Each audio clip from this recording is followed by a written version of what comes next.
El tintineo de la plata contra la porcelana en aquella cena benéfica sonaba como una sentencia judicial que se repetía en mi cabeza, recordándome que yo no pertenecía a ese mundo, o al menos eso era lo que Héctor se había encargado de hacerme creer durante las últimas 2 décadas. Estábamos rodeados por la élite de la ciudad, amigos de antaño que nos miraban con esa mezcla insoportable de cariño y lástima que se reserva para los parientes pobres que han caído en desgracia.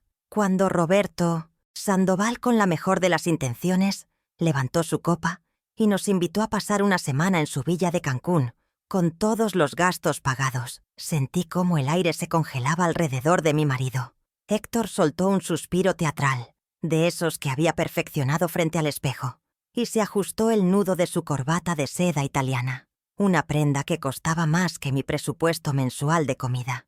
Con una voz cargada de falsa humildad, comenzó su actuación habitual, explicando lo difícil que estaba la situación de la empresa y cómo apenas lográbamos mantenernos a flote con los pagos de la hipoteca de nuestra pequeña casa de 80 metros cuadrados. Antes de que pudiera llevarme la copa a los labios para tragar la vergüenza líquida que me quemaba la garganta, sentí la mano fría y huesuda de Héctor sobre mi muñeca, deteniendo el movimiento con una firmeza que nadie más notó. Con una suavidad que helaba la sangre, me quitó la copa de vino tinto, un Cabernet que probablemente costaba $100 la botella, y la depositó lejos de mi alcance sobre el mantel de lino blanco inmaculado.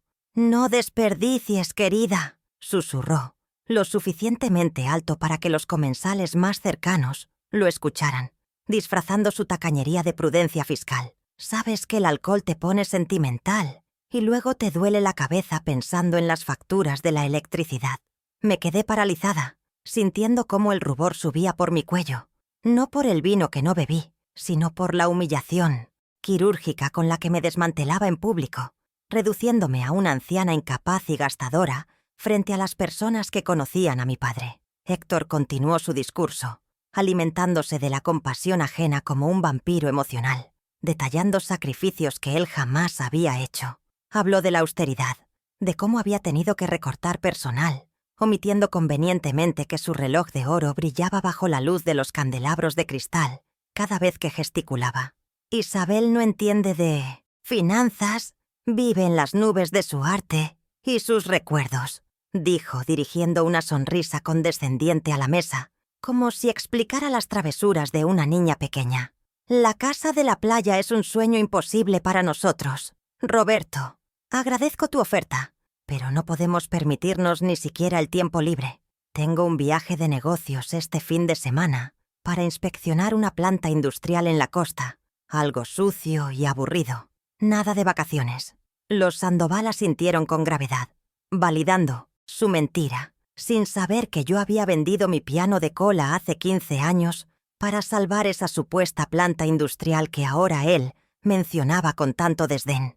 Yo mantenía la vista fija en el centro de mesa floral, contando los pétalos de las orquídeas para no gritar, mientras mi mente, entrenada durante años en la restauración de arte, comenzaba a notar las grietas en su barniz perfecto. Él sonreía con la boca, mostrando esa dentadura perfecta que pagamos con la venta de las joyas de mi abuela. Pero sus ojos no sonreían. Sus ojos calculaban cada centavo que me negaba, cada gramo de dignidad que me extraía para alimentar su ego. Me sentía pequeña, invisible, una carga financiera que él arrastraba por caridad cristiana. Sin embargo, había algo diferente esa noche, una tensión eléctrica en su postura que contradecía su narrativa de hombre de negocios, agobiado y derrotado. Sus dedos tamborileaban sobre la mesa con un ritmo ansioso, y sus ojos se desviaban constantemente hacia el bolsillo interior de su saco, donde guardaba su teléfono celular como si fuera un secreto de estado nuclear.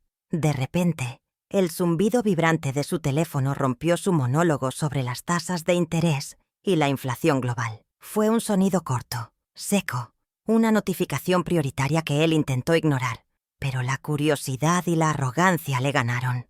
Mientras los demás debatían sobre el postre, Héctor sacó el dispositivo manteniéndolo bajo el nivel de la mesa, creyendo que su ángulo estaba protegido de mi vista cansada. No contaba con que, a mis 65 años, Mi visión de cerca seguía siendo tan afilada como cuando detectaba falsificaciones en lienzos del siglo XIX, y no contaba con la física simple de la reflexión. La luz de la pantalla rebotó perfectamente en el cristal de sus gafas bifocales, proyectando una imagen minúscula, pero nítida directamente hacia mis ojos. No era un correo de la fábrica, ni un reporte bancario de deudas. Lo que vi reflejado en sus lentes detuvo mi corazón por un segundo, y luego lo hizo latir con una fuerza que creí que rompería mis costillas. Era una fotografía de alta resolución, de una terraza espectacular frente al mar, con muebles de teca y cojines color turquesa que brillaban bajo un sol radiante. Sobre la imagen, un mensaje de texto flotaba con una claridad insultante. 15-0, confirmada. Te espero.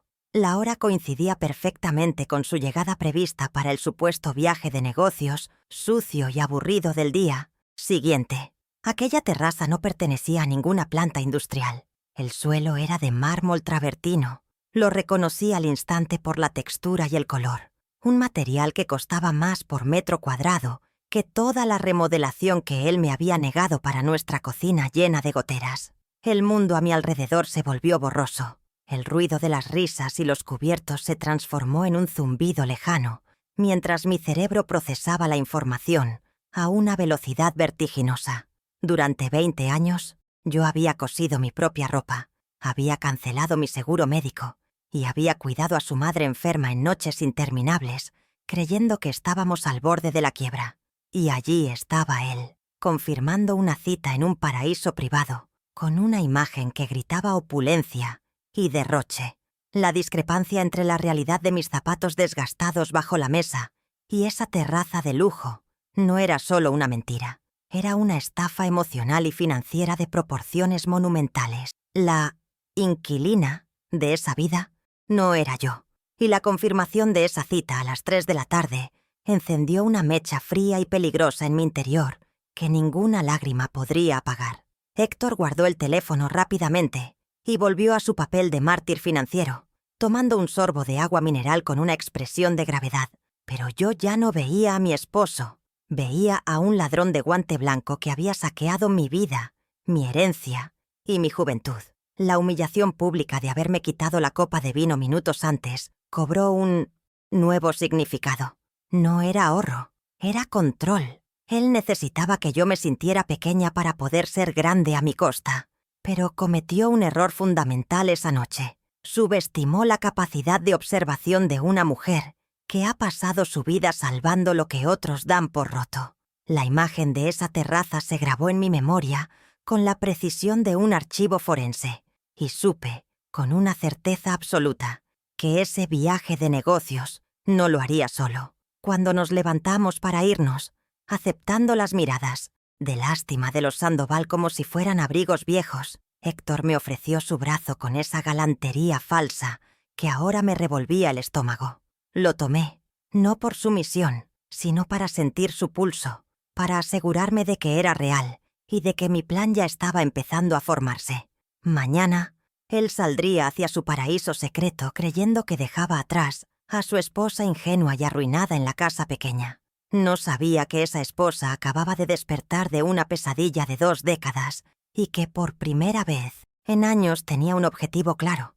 La notificación en su celular no era solo una cita, era la llave de una puerta que él había mantenido cerrada, y yo estaba dispuesta a derribarla, aunque tuviera que usar los escombros de mi propio matrimonio para hacerlo. El recuerdo de esa fotografía en sus gafas actuó como un disolvente ácido sobre la bruma de mi memoria, exponiendo las capas de mentiras que habían cimentado nuestra vida durante los últimos 15 años. Mi mente viajó instantáneamente a la tarde gris de 2010, el día en que el silencio invadió mi casa para siempre.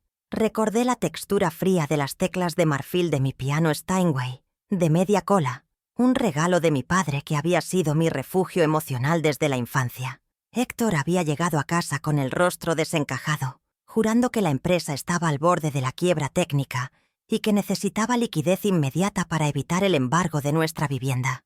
Con el corazón roto, pero convencida de que era mi deber de esposa, leal, contacté a un coleccionista privado. Vi cómo se llevaban el instrumento dejando marcas en el suelo de madera que nunca pulimos, a cambio de un cheque de $60,000 que entregué a Héctor sin dudar, creyendo que compraba nuestra tranquilidad. Pero el piano no fue suficiente para saciar la supuesta voracidad de los acreedores fantasmas que Héctor inventaba. Apenas 2 semanas después, tuve que desmantelar la colección de arte que mi padre había atesorado durante décadas, lienzos de paisajistas del siglo XIX y grabados europeos que eran el último vestigio de mi identidad como restauradora. Recuerdo la tasación rápida, la urgencia en la voz de Héctor presionándome para aceptar una oferta por debajo del mercado, porque cada hora contaba. En total, reuní $90,000 adicionales en efectivo, sumando $150,000 que puse en sus manos temblorosas. Él me abrazó llorando, prometiendo que era un préstamo temporal, que recuperaría cada cuadro. Ahora, sé que esas lágrimas no eran de gratitud, sino de alivio al ver financiada la cimentación de su mansión secreta con el patrimonio de mi familia. La degradación de mi nivel de vida no fue un golpe repentino, sino una erosión lenta y calculada que Héctor orquestó con maestría para quebrantar mi autoestima. Al año siguiente de la crisis, comenzó la etapa de la supuesta deuda fiscal de 2012. Héctor trajo a casa documentos llenos de terminología legal incomprensible, alegando que debíamos $25,000 al fisco y que no había fondos para cubrirlos. Fue entonces cuando tomé la decisión de cancelar mi seguro médico privado, una póliza que había mantenido desde joven. A mis 55 años me quedé desprotegida, rezando cada noche para no enfermarme, mientras él mantenía su cobertura corporativa intocable. La ironía de ver cómo él se realizaba chequeos completos en clínicas privadas mientras yo trataba una bronquitis severa con té de jengibre y miel casera, es algo que ahora me quema en el pecho con la intensidad de una brasa. Mis sacrificios no se limitaron a renuncias financieras o de salud. Invadieron mi dignidad y mi apariencia, convirtiéndome en una sombra de la mujer elegante que fui. Para ahorrar en ropa y mantener la fachada de austeridad, desempolvé mi vieja máquina de coser, Singer, y comencé a fabricar mi propio vestuario. Pasé noches enteras con la vista cansada, reciclando cortinas viejas y transformando vestidos pasados de moda en prendas decentes, para no avergonzarlo.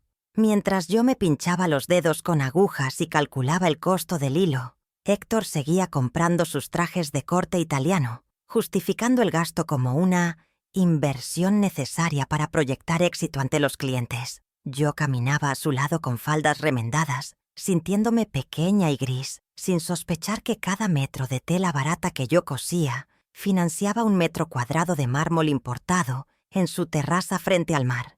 La narrativa de la escasez se filtró en la gestión doméstica diaria, transformando la compra del supermercado en una operación de guerra logística. Héctor me asignaba un presupuesto estricto de $200 mensuales para alimentar a 2 personas, obligándome a recorrer 3 mercados diferentes buscando ofertas de caducidad próxima. Aprendí a diluir la leche, a cocinar cortes de carne de tercera categoría que requerían horas de cocción para ablandarse, y a apagar las luces de las habitaciones vacías como una autómata, obsesiva. Él revisaba los tickets de compra con una lupa, cuestionando si el detergente de marca blanca era realmente necesario o si podíamos usar jabón en barra.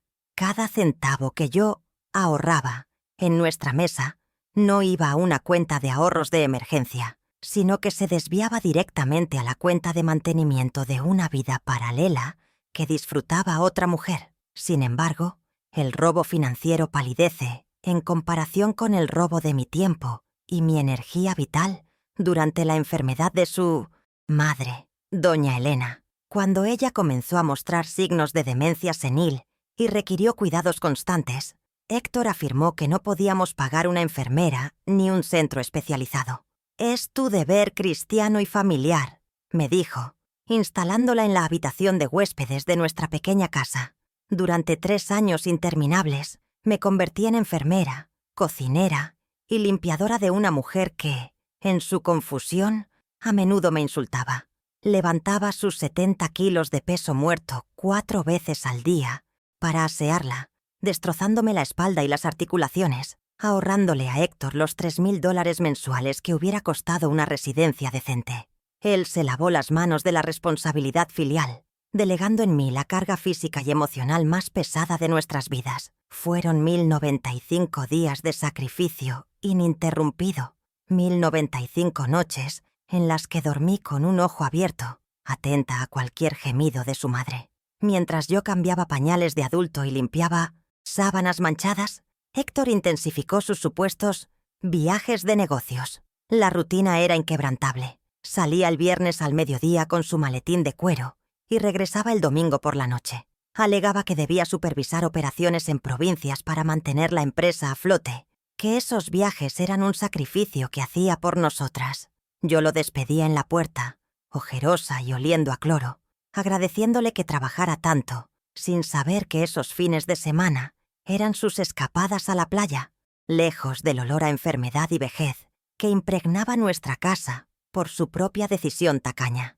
El contraste físico entre nosotros se volvió evidente y doloroso, aunque en ese momento yo estaba demasiado agotada para conectar los puntos. Héctor regresaba de sus viajes de 3 días con un color saludable en la piel, un bronceado ligero que atribuía a caminar bajo el sol en las obras y una energía renovada. Yo, en cambio, me marchitaba. Perdí peso. Mi cabello encaneció prematuramente y las líneas de expresión se profundizaron en mi rostro por la falta de descanso. Él llegaba oliendo a brisa marina y loción cara, mientras yo cargaba con el olor rancio del encierro. «Estás muy desmejorada, Isabel. Deberías cuidarte más», me decía con falsa preocupación al volver, como si mi deterioro no fuera la consecuencia directa de su negativa a contratar ayuda, mientras él disfrutaba de masajes y cenas al aire libre, financiados con el dinero de mi herencia. Recuerdo una noche específica, hace 5 años, cuando colapsé por agotamiento en la cocina mientras preparaba la cena. Héctor me ayudó a levantarme, pero en lugar de consuelo, recibí su veneno habitual disfrazado de resignación. «Si me amaras de verdad, no te quejarías tanto. Tu padre nos dejó en la ruina con sus malas inversiones. Yo solo estoy limpiando su desastre», me dijo, mirándome a los ojos con una seriedad aterradora. Esa fue su obra maestra de manipulación, el gaslighting sobre la herencia de mi padre. Durante años me hizo creer que mi padre había sido un irresponsable financiero y que Héctor, el héroe mártir, estaba pagando deudas ocultas. Esa mentira me mantuvo sumisa, cargando con una culpa que no me pertenecía, agradecida de que él no me abandonara, a pesar del supuesto desastre económico que yo representaba. Esa frase resonaba ahora en mi cabeza con una claridad brutal, despojada de la culpa que la había envuelto antes. «Tu padre nos dejó en la ruina». Era mentira. Mi padre había sido un hombre meticuloso, un coleccionista astuto que dejó activos sólidos. Héctor no estaba limpiando un desastre, estaba saqueando un tesoro. La venta del piano, los cuadros, la cancelación del seguro, el trabajo de enfermería no remunerado. Todo había sido una transferencia sistemática de riqueza de mis manos a su fantasía hedonista. Había convertido mi lealtad en su cuenta bancaria personal, explotando mi amor y mi sentido del deber para construir un paraíso donde yo no estaba invitada. La crueldad no era incidental, era necesaria para su plan. Necesitaba que yo me sintiera pobre para no hacer preguntas sobre a dónde iba el dinero. La revelación de la terraza en su celular no solo me mostró una casa, me mostró el destino de cada hora de sueño que perdí y cada gusto que me negué. Los azulejos de esa terraza estaban pagados con mi seguro médico. Los muebles de teca estaban comprados con la venta de mi piano. La tranquilidad de esa amante, esa tal Valeria, que imaginaba joven y despreocupada, estaba subsidiada por mi esclavitud doméstica cuidando a una suegra moribunda. No había crisis, nunca la hubo. Solo había un hombre codicioso que decidió que su esposa merecía la miseria para que él pudiera jugar a ser un magnate con su amante. La indignación que sentía no era caliente y explosiva. Era fría, sólida y pesada como una barra de hierro. Ya no había espacio para la tristeza, solo para la contabilidad. Miré por la ventanilla del coche mientras volvíamos de la cena benéfica, observando las luces de la ciudad pasar como estrellas fugaces. Héctor conducía tarareando una melodía suave, probablemente anticipando su encuentro del día siguiente. Él creía que el pasado estaba enterrado, que yo era una mujer vencida por los años y la supuesta pobreza. No sabía que acababa de activar a la restauradora de arte que llevaba dentro. Mi profesión me había enseñado a mirar debajo de la suciedad y el barniz oscurecido para encontrar la verdad original de una obra. Durante 15 años, él había pintado una falsificación burda sobre nuestra vida. Ahora, yo tenía el solvente necesario para remover esa capa y exponer la realidad, y empezaría esa misma noche. Mientras él durmiera confiado en su cama de mentiras, el pasado ya no era una carga, era mi evidencia. Esa noche, el silencio en nuestra casa no era paz, sino una pausa táctica antes de la batalla. Esperé 2 horas en la oscuridad de nuestra monohabitación, fingiendo un sueño profundo, escuchando la respiración rítmica de Héctor, tan despreocupada, tan segura de su impunidad. Cuando estuve segura de que estaba dormido, me deslicé de la cama con la cautela de un ladrón en mi propio hogar. Mis pies descalzos conocían cada tabla crujiente del suelo, un mapa sonoro de la pobreza que habíamos habitado. Me dirigí al estudio, donde él había dejado su maletín de cuero, desgastado sobre la silla, ese objeto que siempre cerraba con llave y que trataba como una extensión de su cuerpo. Sabía que Héctor era meticuloso, pero también arrogante. La arrogancia suele volver torpes a los hombres que se creen intocables. Necesitaba encontrar algo sólido antes de que saliera el sol, una pista física que confirmara la traición digital que había visto en sus gafas. Abrí el maletín con manos firmes, agradeciendo mentalmente que esa noche, por exceso de confianza o vino, hubiera dejado los broches sin el seguro numérico. El interior olía a papel viejo y mentiras burocráticas.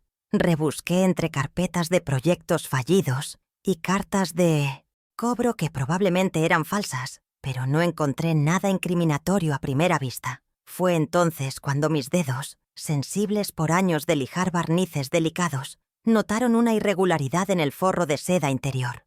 No era un bulto visible, sino una ligera rigidez en la costura del fondo. Saqué mi pequeño kit de costura del cajón, el mismo con el que remendaba sus camisas, y con un descosedor abrí delicadamente 3 centímetros de la tela. Allí, deslizada entre el cuero y el forro, brillaba una llave magnética plateada, moderna y pesada, sin marca, solo con un código grabado, V302. Con la llave en mi bolsillo, bajé al garaje frío y húmedo, donde descansaba su sedán de 10 años, el vehículo que usaba para mantener la fachada de austeridad frente a los vecinos. Entré en el asiento del conductor y encendí el sistema electrónico sin arrancar el motor. El brillo azul del GPS iluminó mi rostro pálido en el retrovisor. Fui al historial de destinos recientes. Allí estaba, brillando con una burla digital. Una ubicación marcada como Oficina Costa, a 320 kilómetros de distancia.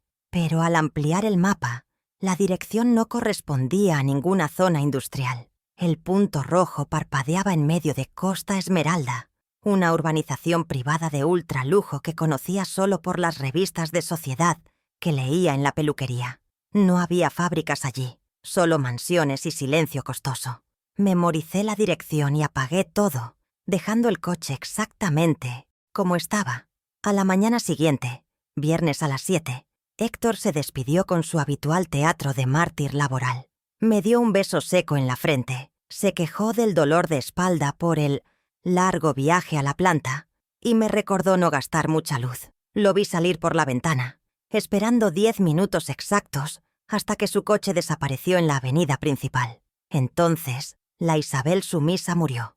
Llamé a un servicio de alquiler de coches económicos y pedí el vehículo más discreto que tuvieran. Empaqué una maleta pequeña, no con ropa, sino con herramientas, mi cámara digital, una lupa de joyero, guantes de látex y varias carpetas vacías. Dejé una nota en la mesa de la cocina diciendo que iría a visitar a una prima enferma en el campo, una mentira piadosa que él ni se molestaría en verificar, porque su desinterés por mi vida era mi mejor camuflaje. El viaje de 3 horas fue un túnel de ansiedad y adrenalina. Conducía aferrada al volante, viendo cómo el paisaje cambiaba de la grisura urbana a un verde vibrante y costero. Cada kilómetro que me alejaba de mi vida de carencias me acercaba a la verdad de su abundancia. Cuando el GPS anunció «Ha llegado a su destino», tuve que frenar para no chocar. Frente a mí no había una nave industrial con techos de zinc. Había un portón de hierro forjado imponente, flanqueado por muros altos cubiertos de bugambilias perfectamente podadas. La casa se alzaba detrás, una estructura moderna de cristal y piedra blanca que parecía flotar sobre el acantilado. El valor de esa propiedad, a simple vista, superaba los $2,5 millones. Mis rodillas temblaron al bajar del coche alquilado. Esa casa valía más que 10 vidas mías de sacrificios. Me acerqué a la entrada peatonal con la llave magnética B302 sudando en mi mano. Era el momento de la verdad. Si la llave no abría, todo era una fantasía paranoica. Acerqué el metal al lector electrónico. Un pitido suave y un clic mecánico sonaron como un disparo en el silencio de la tarde. La puerta se abrió suavemente. Entré. El aire dentro del vestíbulo estaba climatizado y perfumado, con una esencia de té blanco y lirios, un contraste violento con el olor a humedad y encierro de nuestra casa.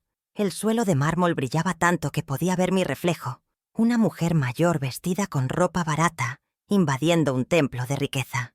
Pero lo que me detuvo en seco no fue el lujo, sino la familiaridad. Avancé hacia el salón principal, un espacio abierto con ventanales de piso a techo que enmarcaban el océano Pacífico. Y allí, en el centro de la sala, estaba mi pasado. Un sofá Chesterfield de cuero color coñac presidía el espacio. No era un sofá cualquiera. Era el sofá de la biblioteca de mi padre. Me acerqué y pasé la mano por el respaldo. Mis dedos encontraron la pequeña cicatriz en el cuero, una quemadura de cigarro que mi padre había hecho accidentalmente en 1998 y que yo había intentado restaurar. Héctor me dijo que lo había vendido por monedas a un chatarrero porque estaba apolillado, estaba impecable, hidratado, luciendo majestuoso en su nueva casa robada. Las lágrimas de rabia se agolparon en mis ojos, pero las obligué a retroceder. No tenía tiempo para llorar muebles. Tenía que encontrar papeles. Caminé como un fantasma por la planta baja, reconociendo objetos en cada rincón. Una lámpara Tiffany en una mesa auxiliar, una alfombra persa en el pasillo. Todo lo que supuestamente habíamos liquidado para sobrevivir estaba aquí, decorando el nido de amor de mi marido. Llegué a lo que parecía ser su despacho privado, una habitación con paneles de madera oscura que imitaba la seriedad de un club inglés. Detrás del escritorio masivo, una estantería llena de libros clásicos encuadernados en piel llamó mi atención. Héctor nunca leía clásicos. Saqué un tomo de El Quijote, que parecía tener el lomo demasiado nuevo. Era una caja fuerte camuflada, un truco barato de película. Dentro no había dinero, sino un documento legal con sellos notariales. Loth. Desplegué sobre el escritorio con manos enguantadas. Era la escritura original de la propiedad. Mis ojos escanearon rápidamente buscando el nombre del propietario, esperando ver una sociedad anónima desconocida. Pero lo que leí me dejó sin aliento. Propiedad de Inversiones Armenta S.A. Armenta. Mi apellido de soltera. Héctor había usado mi nombre para crear la sociedad offshore, probablemente para evadir impuestos o para ocultar el activo a sus propios socios comerciales, asumiendo que yo nunca me enteraría. La fecha de compra era de 2005, 20 años. La ironía legal era aplastante. Al usar mi apellido y falsificar mis firmas como socia mayoritaria, técnicamente, y con este documento en mano, yo era la dueña legítima de la casa donde su amante dormía. Seguí buscando. En el primer cajón del escritorio, sin llave, otra muestra de su arrogancia, encontré un cuaderno negro de tapa dura, un libro de contabilidad manual. Héctor desconfiaba de la nube digital para sus cuentas más sucias. Las páginas estaban llenas de columnas escritas con su caligrafía picuda y nerviosa. En la columna de ingresos reales, las cifras mensuales oscilaban entre 40 y 50 mil dólares netos. En la columna de gastos, había anotaciones grotescas. Cena Valeria, 800. Joyería, 5.000. Viaje Roma, 12.000. Y al final de la página, una nota marginal. Casa Isabel, 200 $200. El valor que él le daba a mi supervivencia mensual estaba escrito allí, en tinta negra, comparado con los miles que gastaba en una sola noche de placer. La disparidad numérica era la evidencia más cruel de su desprecio. Junto al libro, una carpeta azul contenía extractos bancarios impresos de una cuenta en las Islas Caimán. Las transferencias eran sistemáticas, mensuales y puntuales. Beneficiario: Valeria Dupré. Concepto: mantenimiento, propiedad y servicios. Las fechas coincidían con los momentos más críticos de nuestra pobreza. Una transferencia de $10,000 el día, que me negué a ir al dentista por una muela rota para ahorrar. Otra de $15,000 el mes que vendí mi alianza de boda original. Cada línea de ese extracto era un bofetón a mi sacrificio. No solo le pagaba un sueldo, financiaba un estilo de vida completo. Guardé los papeles en mi bolso. Eran la munición para la guerra que estaba por desatar. Levanté la vista y vi algo que hizo que mi estómago se revolviera. En la repisa de la chimenea había una serie de fotografías enmarcadas en plata. Eran Héctor y una mujer joven, rubia y esbelta, la tal Valeria, sonriendo en diferentes lugares del mundo. París, Venecia, Nueva York. Me acerqué a una foto específica, ambos brindando con champaña frente al Coliseo romano. Miré la fecha impresa en la esquina digital de la foto, 14 de octubre de 2018. Esa fecha se clavó en mi memoria. Fue el día que operaron a su madre de urgencia. Yo pasé 48 horas en una silla de plástico en la sala de espera del hospital público, sola, mientras Héctor supuestamente estaba atrapado en una negociación vital. Estaba en Roma.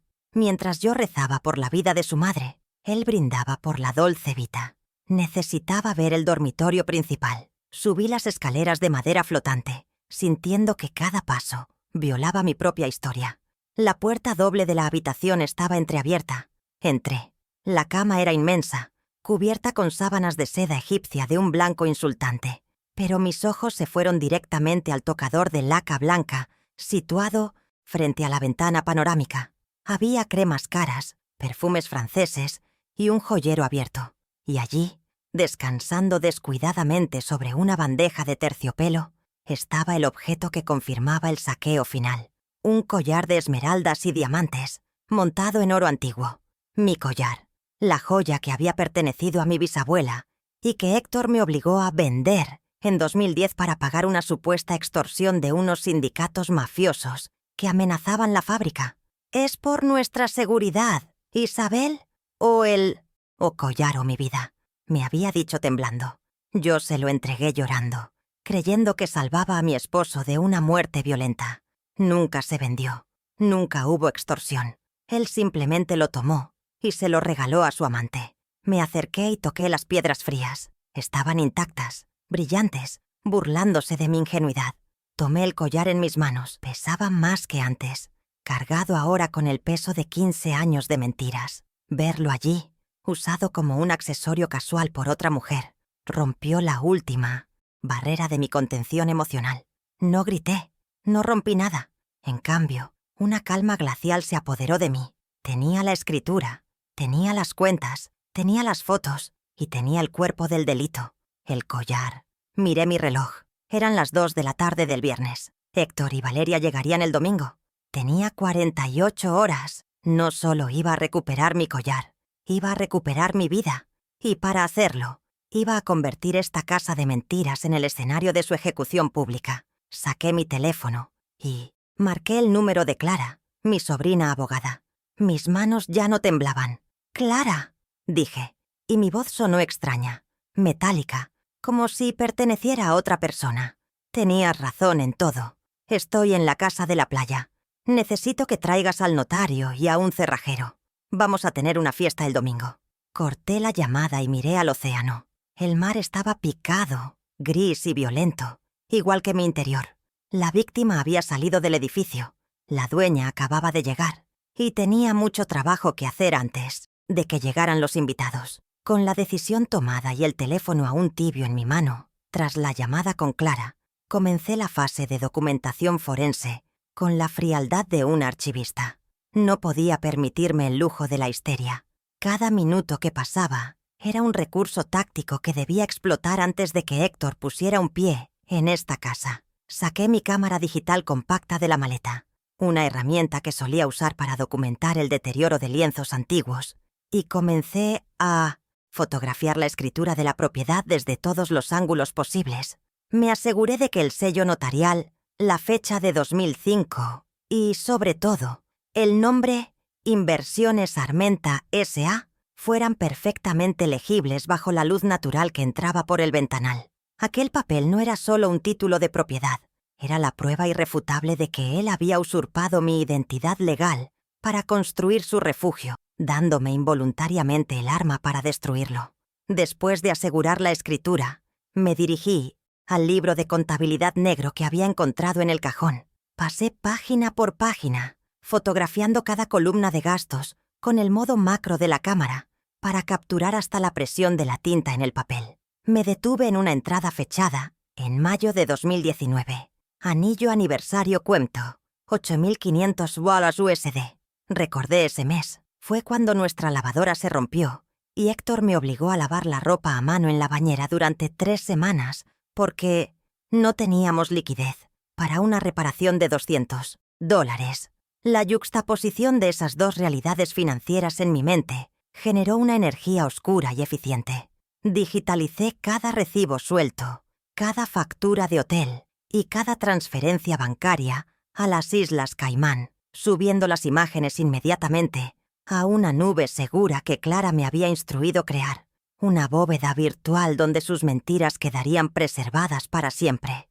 El siguiente paso fue la invasión de la intimidad de la inquilina. Subí de nuevo al dormitorio principal para documentar la ocupación física del espacio. Fotografié el armario abierto, lleno de ropa de diseñador que colgaba con la arrogancia de quien nunca ha tenido que remendar un calcetín. Etiquetas de París, Milán y Nueva York desfilaban ante mi lente, prendas de talla pequeña que nunca me entrarían, pero que yo había pagado con mi salud.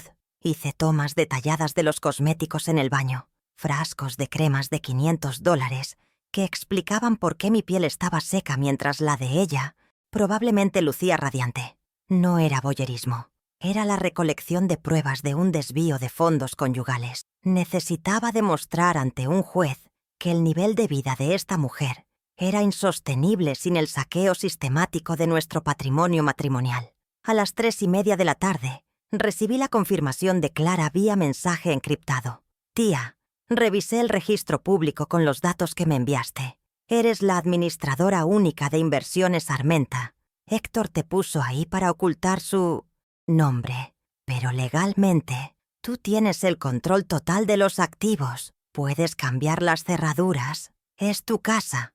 Leer esas palabras fue como recibir una transfusión de sangre nueva.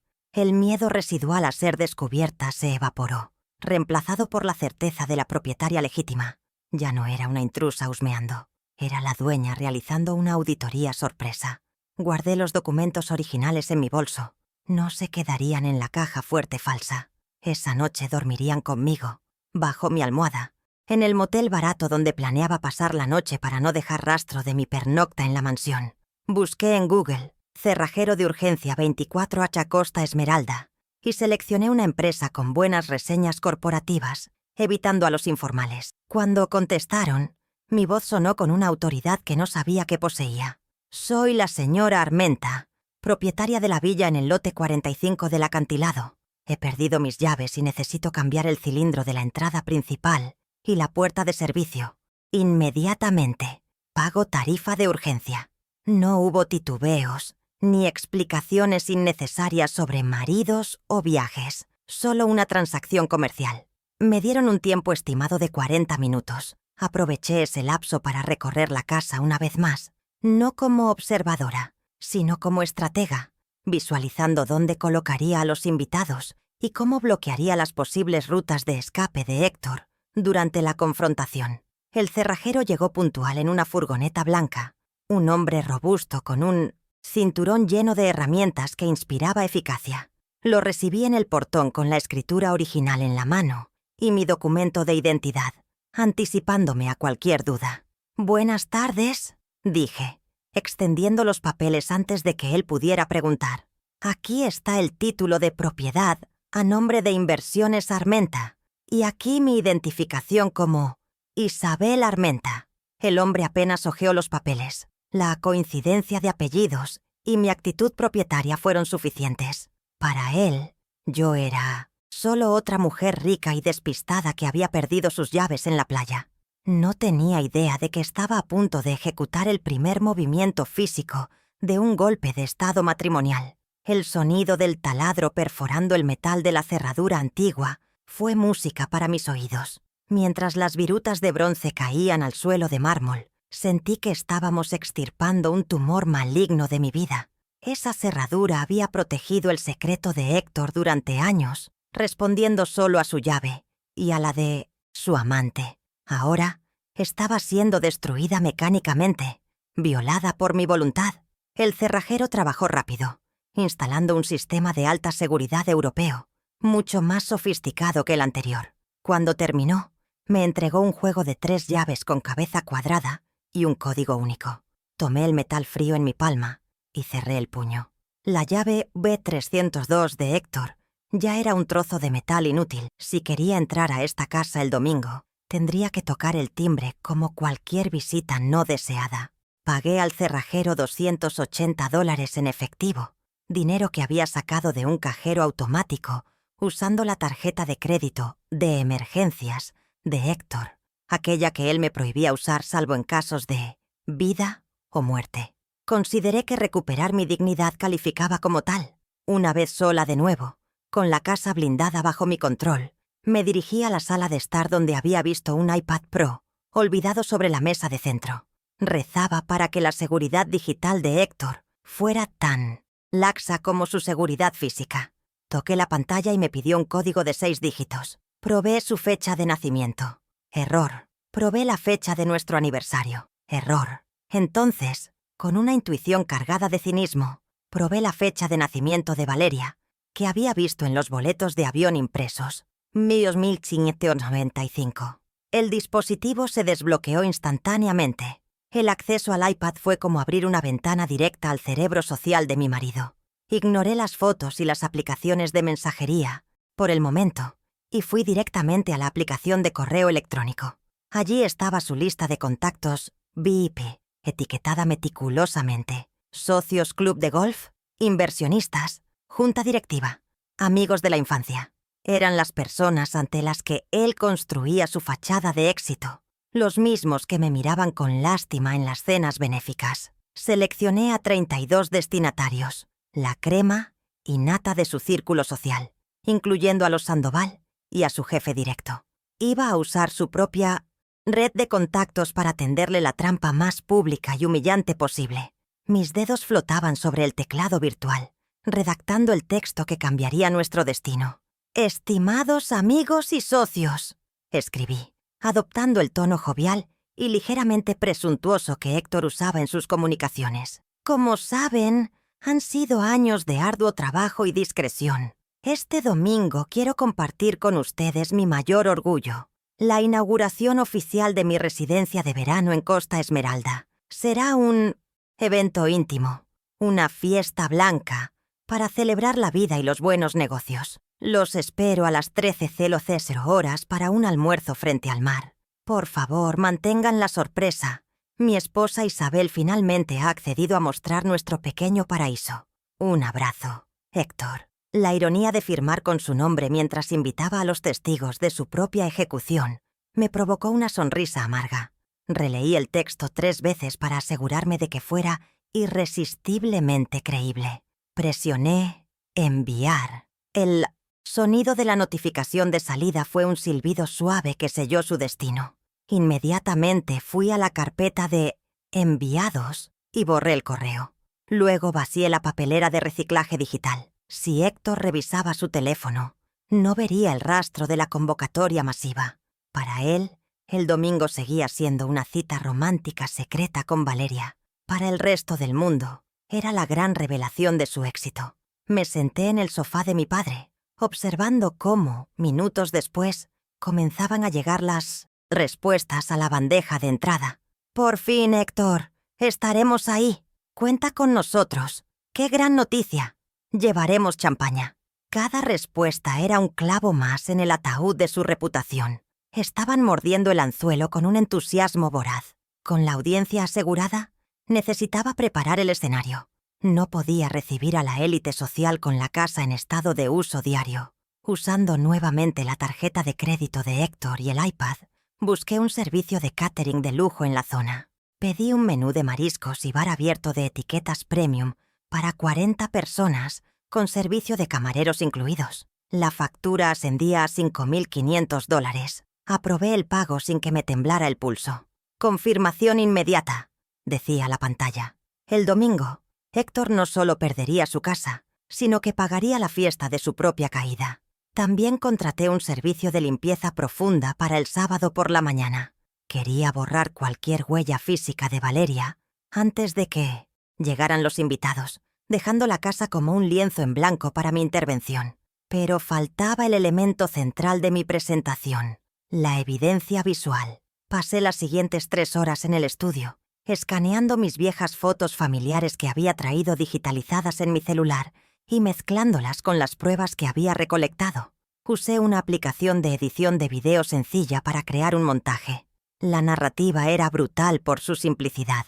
Una foto de nosotros comiendo sopa de fideos en la cocina oscura, seguida de un extracto bancario de ese mismo mes con un gasto de $3.000 en un resort. Una foto de mí cuidando a su madre enferma, seguida de la foto de él y Valeria, en Roma, en esa misma fecha.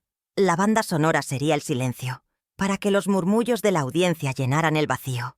Probé la proyección en la enorme televisión de 80 pulgadas de la sala. La imagen era nítida, acusatoria, imposible de ignorar. La cuestión de mi vestuario era el último detalle logístico. No podía enfrentarlo con mis ropas remendadas. Necesitaba una armadura visual. Subí al vestidor de Valeria y busqué algo que pudiera servir, pero todo era demasiado revelador o juvenil. Sin embargo, en el fondo del armario, encontré una caja de una boutique exclusiva de la ciudad, aún con el lazo puesto. Dentro había un caftán de seda salvaje color esmeralda, elegante, fluido y de mi talla. En la tarjeta adjunta se leía: «Para mi madre, espero que le guste. Héctor». Era un regalo que había comprado para su madre hace años y que nunca le entregó, probablemente porque decidió que era demasiado caro para una anciana con demencia. Y se lo había quedado Valeria, o simplemente lo había olvidado allí. Me lo probé. Me quedaba perfecto.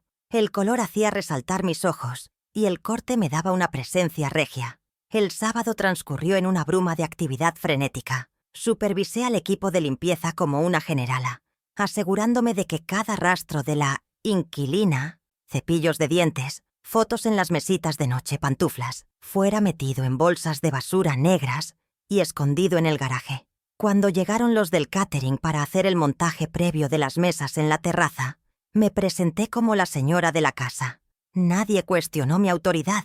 El dinero de Héctor fluía, y eso era lo único que importaba.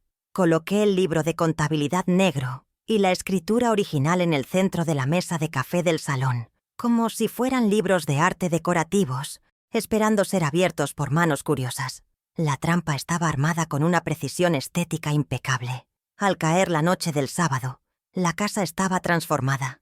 Las luces indirectas de la terraza estaban encendidas, creando un ambiente mágico frente al mar rugiente. Me senté en la oscuridad del salón, con el iPad en la mano, monitoreando la ubicación de Héctor. Su punto en el mapa seguía inmóvil en la ciudad, a 300 kilómetros de distancia. Él dormía tranquilo, soñando con su escapada. Yo no dormí. Pasé la noche en vigilia, repasando mi discurso, anticipando sus excusas, blindando mi corazón contra cualquier rastro de piedad.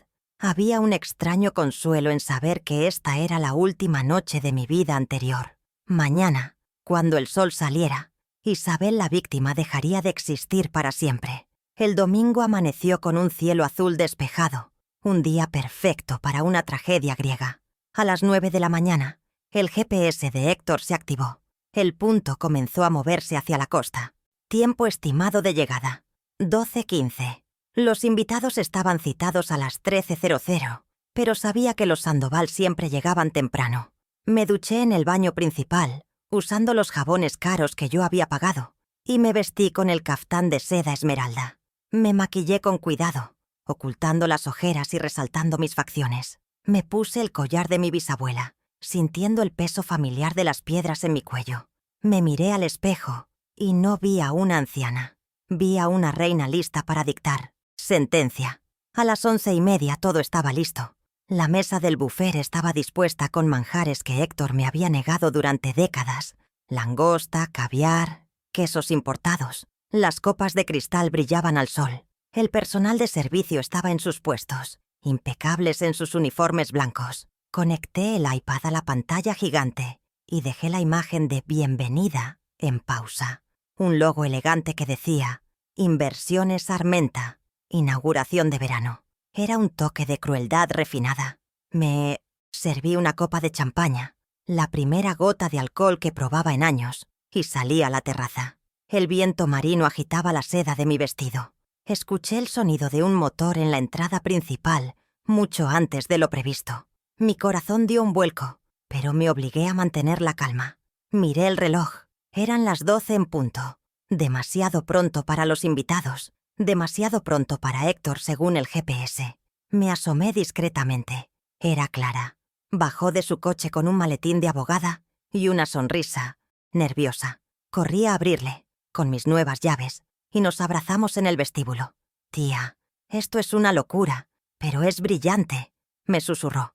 «Tengo todos los documentos listos para la notificación de divorcio y la orden de restricción financiera. En cuanto él pise esta casa y se revele el fraude, le entregamos la demanda. Tener a mi aliada allí, con la ley bajo el brazo, fue la última pieza del rompecabezas». Volvimos a la terraza justo cuando el intercomunicador de la entrada principal sonó. Esta vez sí eran los invitados. Los primeros coches de lujo comenzaban a alinearse en la entrada. Respiré hondo, llenando mis pulmones de aire salado y libertad. «¡Que empiece el espectáculo!», le dije a Clara. Accioné el botón de apertura del portón. Los coches entraron, ajenos a que no venían a una fiesta, sino a un juicio.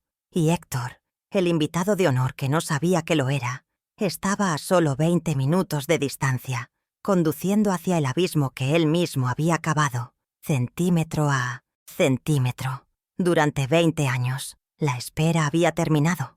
Los primeros en cruzar el umbral de mi nuevo dominio fueron Roberto y Elena Sandoval, los mismos que me habían mirado con lástima en la cena benéfica apenas 48 horas antes. Al verme en el vestíbulo, de pie bajo la lámpara de araña de cristal de Murano y vestida con el caftán esmeralda que ondeaba como una bandera de guerra, sus expresiones pasaron de la curiosidad educada al asombro genuino. Elena se detuvo en seco, sus ojos recorriendo el espacio diáfano, el suelo de mármol pulido y la vista infinita del océano que se abría tras los ventanales.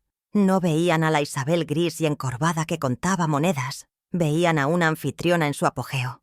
Les ofrecí una sonrisa enigmática, esa que había practicado frente al espejo, y les extendí una copa de champaña, Dom Pérignon, 2012. ¿Sorprendidos?, pregunté suavemente. Héctor siempre ha sido muy reservado con nuestras inversiones, pero insistí en que ya era hora de compartir nuestra pequeña alegría. La llegada del resto de los invitados fue una coreografía de validación social que alimentó mi espíritu. Uno tras otro, los socios del club de golf, los inversores y los viejos amigos de la familia entraron, llenando la sala con el murmullo de la admiración y el tintineo de las joyas caras. Los escuchaba susurrar entre ellos, recalculando mi valor social en tiempo real. «¿Viste los muebles? Son antigüedades auténticas», decía uno. «Y pensar que siempre lloraba miseria. Qué astuto es Héctor», comentaba otro.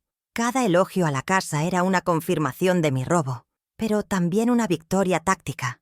Al admirar la propiedad y reconocerla públicamente como nuestra, estaban legitimando mi reclamo. Sin saberlo, se estaban convirtiendo en testigos de cargo. Yo me deslizaba entre ellos, aceptando las felicitaciones con una falsa modestia. Mientras mi mente cronometraba los minutos que faltaban para el desenlace, guié a un pequeño grupo hacia el salón principal, donde el sofá Chesterfield de mi padre Presidía el espacio como un viejo rey restaurado. Acaricié el cuero desgastado frente a ellos, reclamando la historia del objeto. Este sofá estaba en la biblioteca de mi padre, les dije, elevando la voz lo suficiente para que varios escucharan. Héctor lo trajo aquí para preservarlo. Es conmovedor cómo cuida el patrimonio familiar, ¿verdad? La ironía en mi voz era tan fina que pasó desapercibida para ellos, interpretada como devoción conyugal. Roberto Sandoval asintió con respeto, validando la narrativa de que todo esto provenía de mi herencia, cimentando la idea de que el dinero era mío, antes de que Héctor pudiera abrir la boca para negarlo. Estaba reescribiendo la historia delante de sus narices. Mientras los camareros circulaban con bandejas de canapés de langosta y caviar, sentí una vibración en mi bolsillo. No era miedo, era la anticipación eléctrica del cazador que ve a la presa acercarse a la trampa. Clara se acercó a mí disimuladamente, con su copa de agua mineral en la mano y el maletín estratégicamente colocado detrás de una maceta de orquídeas. «Acaba de pasar la garita de seguridad de la entrada principal», me susurró al oído, fingiendo darme un beso en la mejilla.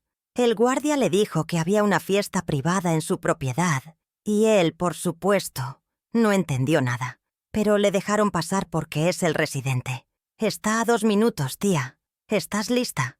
Asentí levemente, apretando el tallo de mi copa con fuerza. La maquinaria legal estaba aceitada. La trampa social estaba llena. Solo faltaba el ratón. Me dirigí hacia la terraza, el punto más alto de la casa, desde donde se dominaba la entrada vehicular. El sol del mediodía caía a plomo sobre el pavimento blanco, haciendo que todo brillara con una claridad casi dolorosa. Los invitados me siguieron, atraídos por la brisa y la vista, congregándose en el borde del balcón como espectadores en un coliseo romano.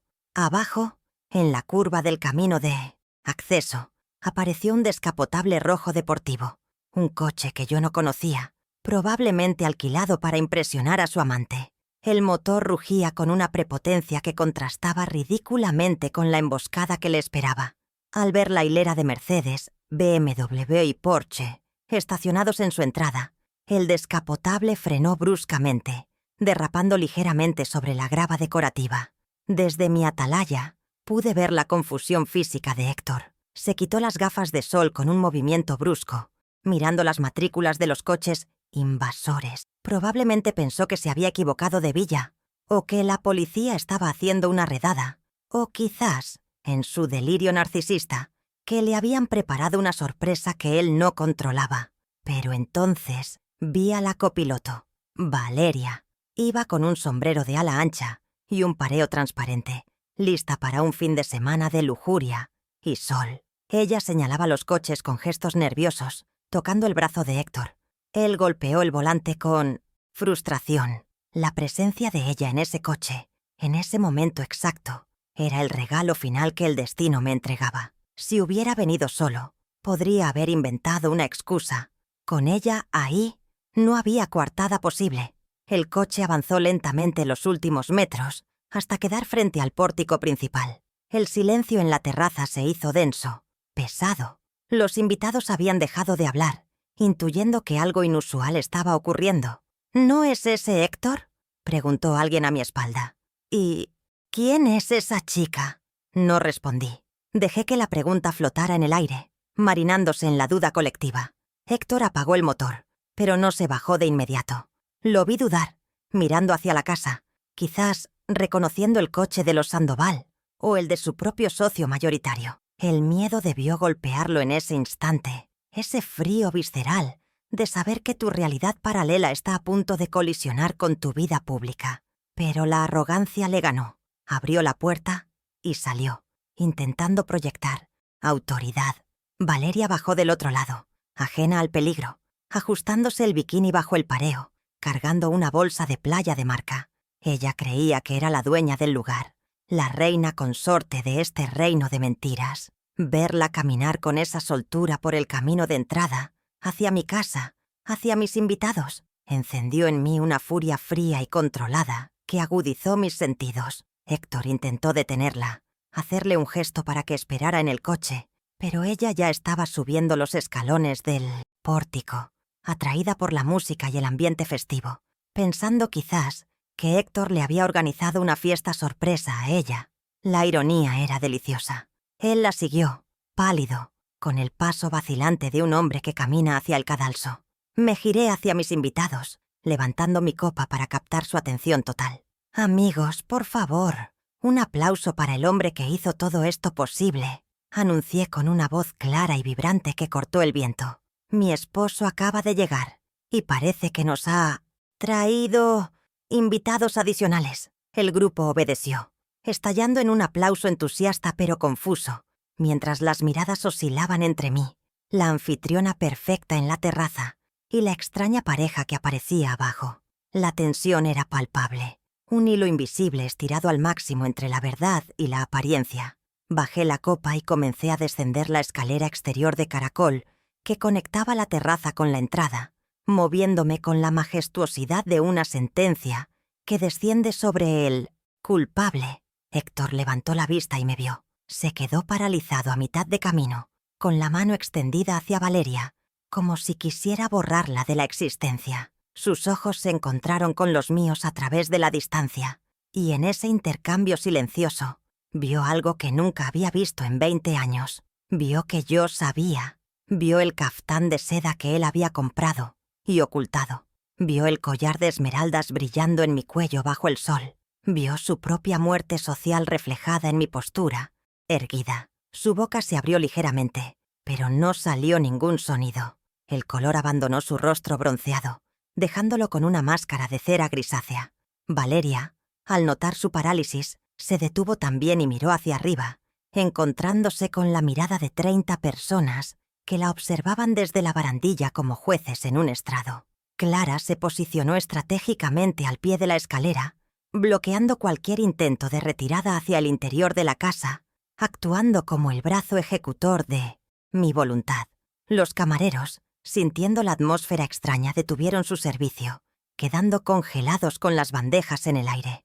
El sonido del mar parecía haberse amplificado, llenando el silencio incómodo que reinaba entre los aplausos que se apagaban lentamente. La escena estaba montada, la esposa legítima arriba, poderosa y dueña, el marido infiel y la amante abajo, expuestos y vulnerables. Ya no había vuelta atrás. La pequeña victoria de haber tomado la casa y ganado a la audiencia era solo el preludio. Ahora tocaba la demolición. Terminé de bajar los escalones y me detuve a 3 metros de él, invadiendo su espacio personal con mi presencia.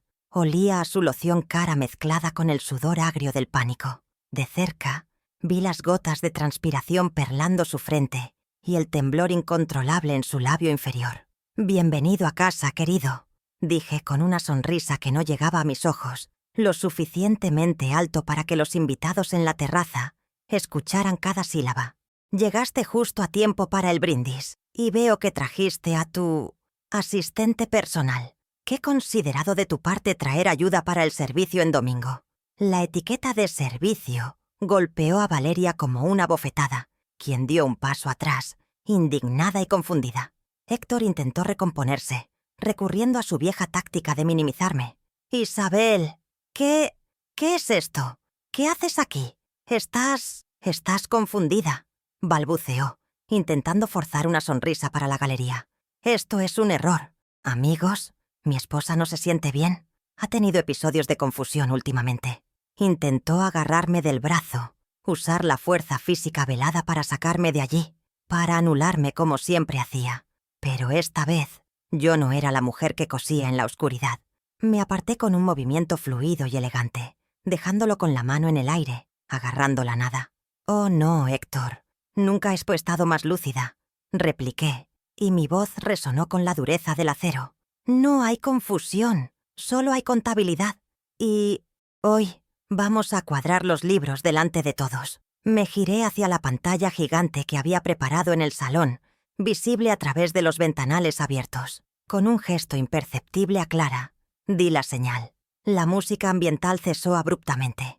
La pantalla se iluminó. El reverso intermedio había terminado. El clímax público acababa de comenzar. Héctor intentó recuperar el control de la situación con la desesperación de un náufrago que se ahoga, recurriendo a su herramienta más desgastada: invalidar mi cordura. Se volvió hacia los invitados forzando una risa nerviosa que sonó más como un graznido, y levantó las manos en un gesto de disculpa teatral. «Por favor, les ruego que me perdonen», dijo con la voz temblando ligeramente. «Isabel ha estado bajo mucho estrés. Su medicación a veces le provoca alucinaciones paranoides. Esta fiesta, todo esto es una fantasía suya». Intentó avanzar hacia mí de nuevo, con los ojos inyectados en una amenaza silenciosa, buscando intimidarme físicamente para que apagara la pantalla. Pero la Isabel que retrocedía ante sus gritos había muerto hacía mucho. La mujer que estaba frente a él era una roca inamovible, cimentada en la verdad documental y protegida por 30 testigos de la alta sociedad. La única fantasía aquí, Héctor, es la que tú has vivido durante 20 años a mi costa. Respondí con una calma que heló la sangre de los presentes. Y creo que es hora de que todos vean el documental de tu éxito. Hice una señal con la mano y el video en la pantalla gigante comenzó a reproducirse. La primera imagen fue brutal en su simplicidad. Una fotografía granulada de nuestra cocina en tinieblas, con un plato de sopa aguada sobre la mesa de fórmica quemada, fechada el 15 de marzo de 2019. Inmediatamente después, apareció un extracto bancario de esa misma fecha, ampliado para que se leyeran bien los ceros. Hotel Ritz París, Suite Imperial, 3.500 $USD por noche. El murmullo de la multitud cesó instantáneamente, reemplazado por un silencio denso y escandalizado. La secuencia continuó con un ritmo hipnótico y devastador, desmontando su vida fotograma a fotograma. Apareció una foto mía, ojerosa y despeinada, cambiando los pañales de su madre enferma, con la fecha impresa en la esquina digital. Al lado se proyectó una selfie de Héctor y Valeria, brindando con cócteles tropicales en un yate, subida a redes sociales ese mismo día, bajo el hashtag Negocios Duros. Los invitados, que conocían la historia de mi supuesta abnegación y la enfermedad de doña Elena, ahogaron exclamaciones de indignación. La disparidad moral era tan grotesca que no requería explicación. Vi a Elena Sandoval llevarse la mano a la boca, horrorizada, mientras miraba alternativamente a la pantalla y al hombre que había fingido ser un hijo ejemplar, mientras su esposa se consumía cuidando a su madre. Héctor, al ver su doble vida expuesta en 80 pulgadas de alta definición, perdió toda compostura. «¡Apaga eso! ¡Es un montaje! ¡Es ilegal!», gritó abalanzándose hacia el control remoto que descansaba sobre la mesa. Pero Clara, con la agilidad de su juventud y la autoridad de su profesión, se interpuso en su camino, bloqueándolo físicamente. «Si tocas un solo equipo de mi cliente, te denunciaré por agresión ante 30 testigos, Héctor», dijo ella con voz firme, sosteniendo su mirada. «Además, esto no es ilegal. Es una auditoría corporativa presentada en una junta de accionistas. Y como verás en los documentos sobre la mesa, la accionista mayoritaria es Isabel». Esa fue la señal para el siguiente golpe. Caminé hacia la mesa de centro y levanté la escritura original que había rescatado de su escondite en el libro falso. La mostré a los presentes como quien exhibe una reliquia sagrada. Durante años, Héctor me dijo que estábamos en la ruina, que esta casa era un sueño imposible. «Pero miren esto», dije señalando el sello notarial. «Comprada en 2005, a nombre de Inversiones Armenta S.A. ¿Les suena el apellido? Es el mío. Héctor usó mi nombre de soltera para ocultar sus activos de ustedes, sus socios y del fisco». Las miradas de los inversores presentes se endurecieron. Ya no veían un drama conyugal, veían fraude corporativo. Héctor había cometido el error fatal de mezclar sus mentiras personales con sus trampas financieras. La atención se desvió entonces hacia Valeria, quien permanecía estática junto a la barandilla, encogida bajo el peso del escrutinio público. Ella no era una villana de telenovela. En ese momento, era una pieza colateral en el juego de un narcisista. «Y tú, querida», le dije mirándola directamente a los ojos, sin odio, pero con una firmeza implacable, «no eres la dueña de esta casa. Eres una partida de gastos en un libro de contabilidad negro». Levanté el cuaderno de notas de Héctor y leí en voz alta. Valeria, asignación mensual, 2000. Isabel, mercado mensual, 200. Esa es la realidad de tu romance. Eres 10 veces más cara que yo, pero sigues siendo un gasto, ¿no? Una socia. Valeria palideció, humillada no por mí, sino por la realidad numérica de su propia existencia, reducida a cifras en un cuaderno sucio.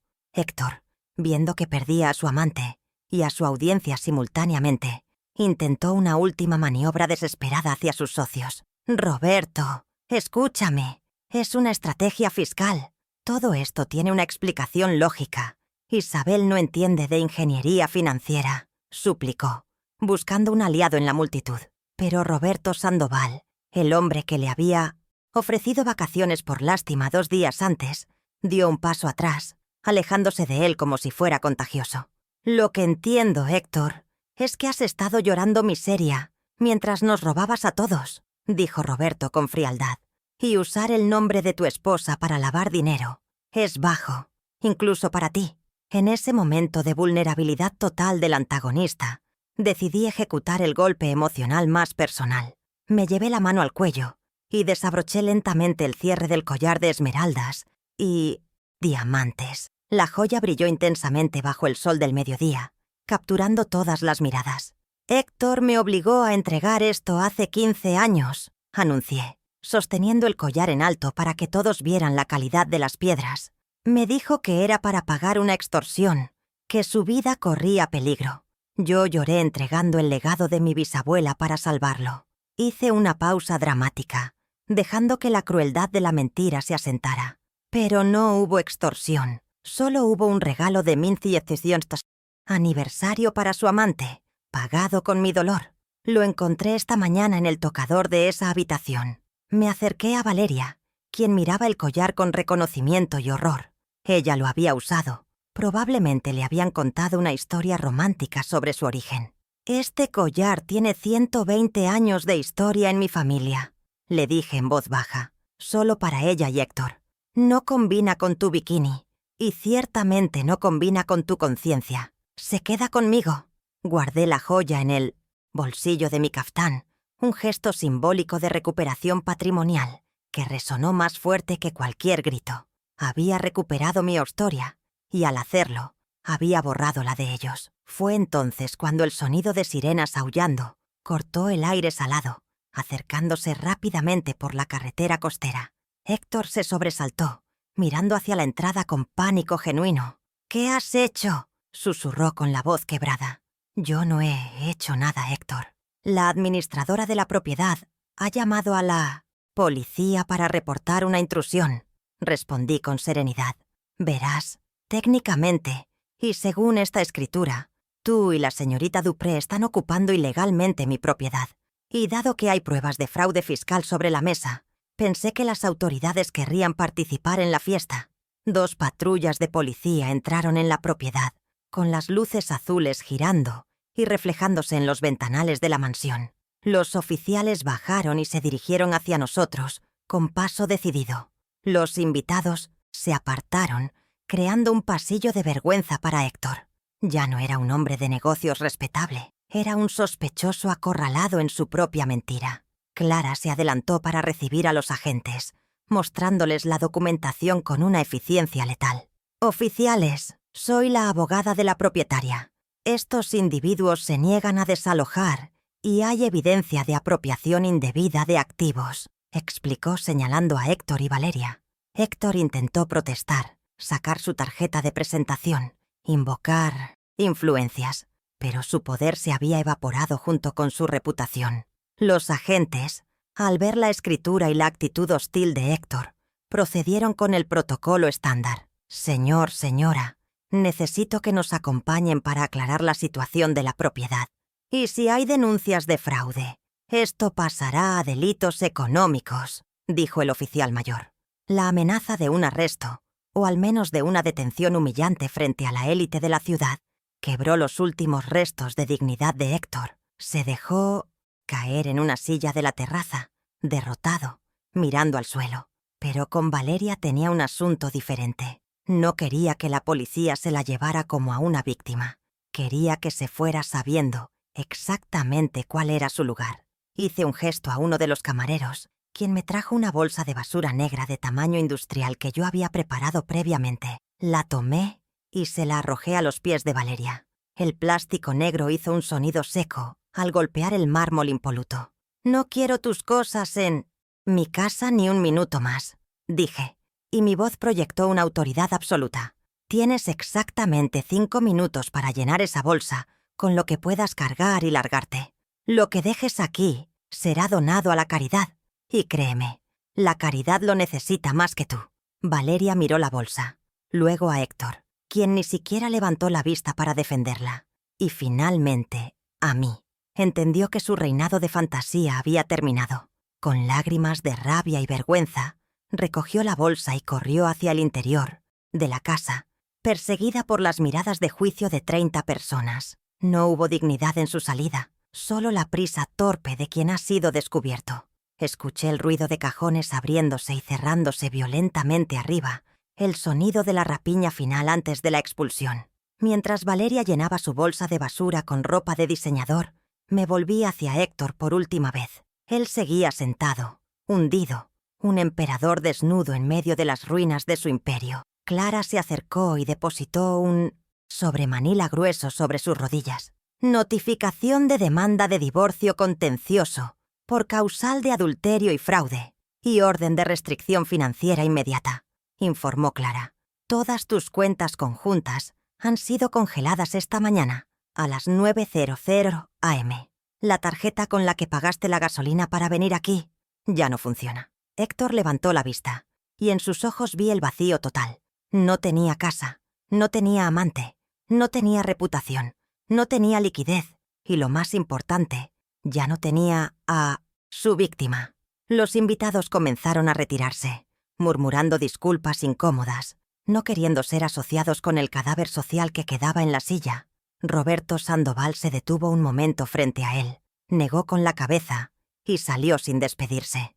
Yo me quedé de pie en la terraza, con el viento del mar en mi cara y el collar de mi bisabuela en mi cuello, viendo cómo la policía escoltaba a Héctor hacia la salida. La casa de la playa, ese símbolo de mi supuesta pobreza, brillaba ahora bajo el sol como el trofeo de mi libertad. El almuerzo había terminado. Mi nueva vida acababa de empezar. El silencio que descendió sobre la casa tras la partida de las patrullas y los últimos invitados no fue un vacío, sino una limpieza. Por primera vez en 48 horas, el rugido del océano no competía con el ruido de mi ansiedad, ni con la banda sonora de las mentiras de Héctor. Me quedé sola en la terraza, observando cómo el sol comenzaba su descenso hacia el horizonte, tiñendo el cielo de tonos violetas y dorados que ninguna cámara podría capturar fielmente. Los camareros recogían las copas vacías y los platos con restos de langosta con un respeto silencioso, tratándome ya no como a la esposa de un cliente, sino como a la dueña indiscutible del terreno. Respiré profundamente, llenando mis pulmones con el aire salado de la victoria, sintiendo cómo mis hombros, tensos por décadas de cargar con una falsa pobreza, finalmente se relajaban. La casa, que horas antes parecía un escenario, ajeno y hostil, ahora vibraba con una energía diferente, una que respondía únicamente a mi voluntad y a mi nombre en la escritura. La semana siguiente fue un torbellino de burocracia eficiente, orquestada por Clara, quien se reveló como una tiburona legal implacable. Cumpliendo con mi instrucción de tierra quemada, ejecutamos la orden de exclusión del hogar con una rapidez que dejó a Héctor viviendo en un aparta-hotel de tercera categoría cerca de la autopista. Mis abogados le notificaron que tenía prohibido acercarse a menos de 500 metros de nuestra antigua casa en la ciudad y, por supuesto, de la villa en la playa. Fue una justicia poética ver cómo el hombre que me había restringido a un presupuesto de $200 mensuales ahora tenía que solicitar permiso judicial para acceder a sus propios calcetines. Sus cuentas personales seguían congeladas y la sociedad Inversiones Armenta, al estar legalmente bajo mi administración única, se convirtió en mi fortaleza financiera, dejándolo a él en la intemperie económica que tanto temía y que había simulado para mí. Con Héctor fuera de la ecuación diaria, Mi primera acción ejecutiva fue purgar la casa de la playa de cualquier rastro de Valeria. Contraté a un equipo de decoradores, no para llenar la casa de lujos, sino para vaciarla de la vulgaridad de nuevo rico que impregnaba cada rincón. Los muebles de diseño frío e impersonal fueron subastados y el dinero recaudado, cerca de $40,000, fue donado íntegramente a una fundación que apoya a mujeres mayores en situación de abandono. Una ironía que estoy segura no pasó desapercibida en los círculos sociales. Reemplacé las sábanas de seda resbaladiza por lino fresco y natural, y eliminé los espejos excesivos que parecían puestos para alimentar la vanidad de sus ocupantes anteriores. Cada objeto que salía de la casa se llevaba consigo un fragmento de la energía tóxica que había habitado allí, dejando espacio para que yo pudiera respirar y reconstruir. La habitación que Héctor había destinado para ser un gimnasio que nunca usaba, con vistas al norte y una luz perfecta y constante, se convirtió en mi santuario. Fui a una tienda de suministros de arte y compré caballetes, lienzos de gran formato, óleos de la mejor calidad y pinceles de pelo de Marta, gastando sin culpa ni remordimiento. El olor a trementina y aceite de linaza pronto reemplazó al aroma artificial de los ambientadores caros. Al principio mi mano temblaba al acercar el pincel al lienzo en blanco, atrofiada por 20 años de inactividad y sumisión. Pero la memoria muscular es poderosa. Trazo a trazo, la restauradora meticulosa dio paso a la artista creadora.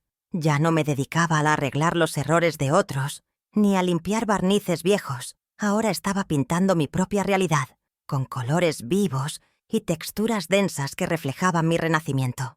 Mi rutina se transformó radicalmente, abandonando la oscuridad de la supervivencia por la luz de la vivencia. Ya no me despertaba con el sobresalto de las deudas imaginarias, ni pasaba las tardes buscando ofertas de carne barata. Ahora, mis mañanas comenzaban con un café recién molido frente al mar, leyendo los periódicos financieros para entender realmente dónde estaba mi dinero, aprendiendo a gestionar el patrimonio que Héctor había intentado ocultar. Descubrí que Inversiones Armenta tenía una cartera sólida de bienes raíces y acciones. La ruina de mi padre había sido una mentira tan grande como el amor de mi marido. Me inscribí en cursos de gestión patrimonial online, decidida a que nunca más un hombre, por muy encantador que fuera, tuviera el control de mi destino económico. La ignorancia había sido mi jaula. El conocimiento era ahora mi llave maestra. El collar de esmeraldas de mi bisabuela dejó de ser una joya guardada para ocasiones especiales que nunca llegaban. Comencé a usarlo a diario, incluso cuando estaba sola en casa, llevándolo sobre blusas de lino sencillas o mis viejos suéteres cómodos. Sentir el peso de las piedras frías contra mi piel se convirtió en un recordatorio físico de mi resistencia y de la recuperación de mi historia familiar. Ya no era un objeto de transacción, ni un botín de guerra en el cuello de una amante. Era una extensión de mi identidad. Un día, mientras pintaba, me manché la mejilla de azul cobalto y me vi en el espejo con el collar puesto. Sonreí al ver el contraste. Esa era yo, una mezcla de elegancia antigua y creatividad renacida. Una mujer que podía llevar diamantes y oler a disolvente al mismo tiempo, sin pedir disculpas a nadie. La reacción social fue predecible y patética. El teléfono, que había permanecido mudo durante mis años de pobreza, comenzó a sonar incesantemente con llamadas de los Sandoval y otros miembros del club, buscando una audiencia para explicar su comportamiento o simplemente para curiosear en los detalles del escándalo. No bloqueé sus números, pero tampoco contesté. Dejé que sus llamadas fueran al buzón de voz, acumulándose como pruebas de su hipocresía. No necesitaba su validación ni su falsa amistad. Ya había visto sus verdaderas caras cuando pensaban que yo no valía nada. Mi círculo social se redujo drásticamente a Clara y a un par de viejas amigas del mundo del arte que había recuperado, personas que valoraban a Isabel, no a la esposa de Héctor, ni a la dueña de la mansión. La soledad elegida es un lujo que la soledad impuesta nunca podrá comprender. Héctor intentó contactarme varias veces a través de canales no oficiales, enviando cartas manuscritas llenas de arrepentimiento fingido y súplicas de Hablar como adultos civilizados. Las quemé todas en la chimenea de la terraza sin siquiera abrirlas, viendo cómo el papel se ennegrecía y se convertía en ceniza, igual que nuestro matrimonio. Clara me informó que él estaba intentando vender su reloj de oro y el coche deportivo para pagar a su propio abogado, ya que yo le había cortado el grifo financiero. La inquilina, Valeria, había desaparecido del mapa. Al parecer, el amor romántico no sobrevivió a la congelación de las tarjetas de crédito. Saber que su alianza se había desmoronado tan rápido como su flujo de caja me confirmó que nunca hubo nada real entre ellos, solo una transacción comercial prolongada que yo había subsidiado involuntariamente. A veces, por las tardes, conducía hasta la pequeña casa de la ciudad, nuestra antigua prisión de 80 metros cuadrados. No entraba, solo aparcaba enfrente, y la miraba desde el coche. Veía las ventanas pequeñas, el techo que necesitaba reparaciones y el jardín seco. Recordaba a la mujer que vivía allí, la que cosía cortinas viejas y lloraba en silencio por un seguro médico cancelado. Sentía una inmensa compasión por ella, pero también una extraña gratitud. Esa mujer había sobrevivido. Había aguantado lo inimaginable para que yo pudiera estar aquí hoy. Decidí no vender esa casa. La mantendría vacía y cerrada, como un monumento a la memoria. Un recordatorio físico de dónde venía y a dónde nunca, bajo ninguna circunstancia, volvería a regresar. Era mi cicatriz de ladrillo y cemento. La relación con mi propio cuerpo y mi salud también cambió. Recuperé mi seguro médico privado, el más completo disponible, y me sometí a todos los chequeos que había pospuesto durante años. Mi dentista arregló la muela que me había dolido en silencio, y un nutricionista me ayudó a recuperar el peso perdido con una dieta digna. Empecé a caminar por la playa, cada amanecer, dejando que la arena exfoliara mis pies cansados y que el sol borrara la palidez de enfermera perpetua. Mi espalda, que tanto había sufrido cargando a mi suegra, comenzó a fortalecerse con ejercicios de pilates. Me miraba al espejo y veía que las arrugas seguían ahí, pero ya no parecían surcos de amargura, sino líneas de expresión de una vida que, aunque tarde, finalmente estaba siendo vivida plenamente.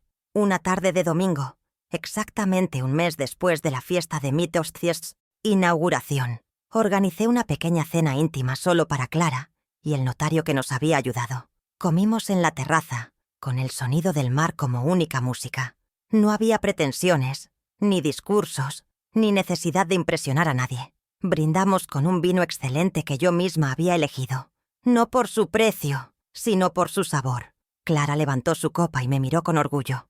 «Lo lograste, tía. Recuperaste todo», dijo. Yo miré a mi alrededor, a la casa iluminada, a mis cuadros secándose en el estudio, a la escritura de propiedad que ahora descansaba en una caja fuerte, real y segura. «No recuperé todo, Clara», corregí suavemente. «El tiempo no se recupera, pero he recuperado el futuro, y eso es más de lo que esperaba tener». Esa noche, antes de dormir, salí una última vez al balcón de mi habitación. La luna llena se reflejaba en el océano negro, creando un camino de plata que parecía invitarme a caminar sobre el agua. Pensé en Héctor, solo en su habitación de hotel barato, probablemente calculando a quién más podía engañar para sobrevivir. Ya no sentía odio, ni siquiera desprecio, solo sentía una indiferencia inmensa, vasta como el mar frente a mí. Él se había convertido en un personaje secundario de una novela que yo ya había terminado de leer. Cerré los ojos y escuché el silencio de mi casa, un silencio que ya no estaba cargado de secretos, sino de paz. Me metí en la cama, en el centro del colchón inmenso, ocupando todo el espacio que necesitaba sin tener que encogerme para no molestar. Apagué la luz, sabiendo que mañana tendría un día ocupado. Tenía una clase de pintura, una reunión con mi asesor financiero y una vida entera por delante. La oscuridad ya no me daba miedo. Ahora era solo el preludio de un nuevo amanecer que me pertenecía por completo. Recordé la frase que Héctor me decía siempre para mantenerme sumisa, esa mentira sobre nuestra supuesta ruina financiera que me había encadenado a la escasez. Sonreí en la oscuridad, acariciando la almohada de lino fresco. La verdad había tardado 2 décadas en llegar, pero había llegado con la fuerza de un tsunami. Cerré los ojos y formulé mi último pensamiento consciente. Una sentencia que resumía mi viaje desde la sombra hasta la luz, grabando la lección final en mi alma. Durante 20 años pensé que era pobre. Hoy sé que mi única pobreza era tenerlo a él.